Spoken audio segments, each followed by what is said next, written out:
صباح الخير. واحد النصيحة صباحية، اعتبروني اختكم الكبيرة وخذوها مني. ما عمركم ما تشفوا في الناس، ما عمركم ما تشمتوا في الناس، حيت احنا غير في الدنيا وما كتعرفوا شنو مخبي ليكم.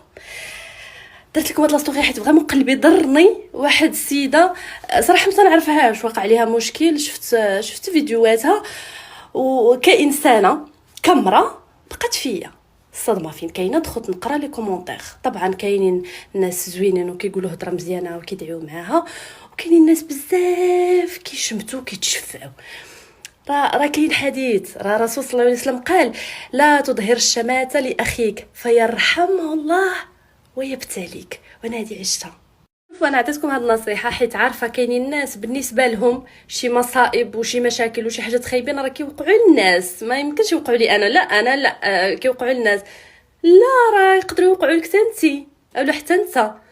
راه حنا غير في الدنيا، وهادو ابتلاءات وامتحانات من عند الله، وربي رحيم وكريم وعادل، والله ما يضيعكم، والله ما يخيبكم. غير تكوني نتيا نيتك زوينه وقلبك زوين فقط، واللسان عافاكم حدا كتحب لكم لي كومونتير راه مكتوب، راه ما تحاسبوش عليه، راه كنتحاسبوا على كل حاجه كنقولوها ولا حتى كنكتبوها.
الفترة الأولى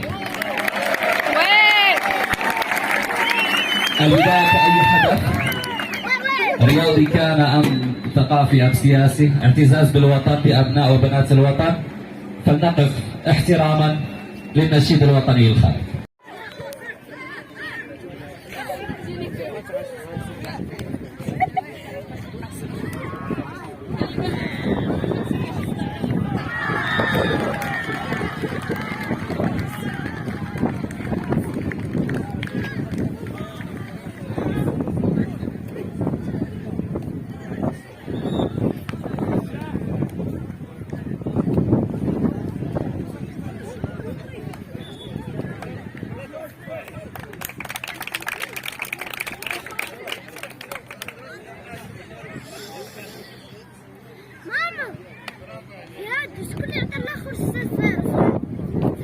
ما عرفتش الاخرين الخضرين ربحوا الحمرين.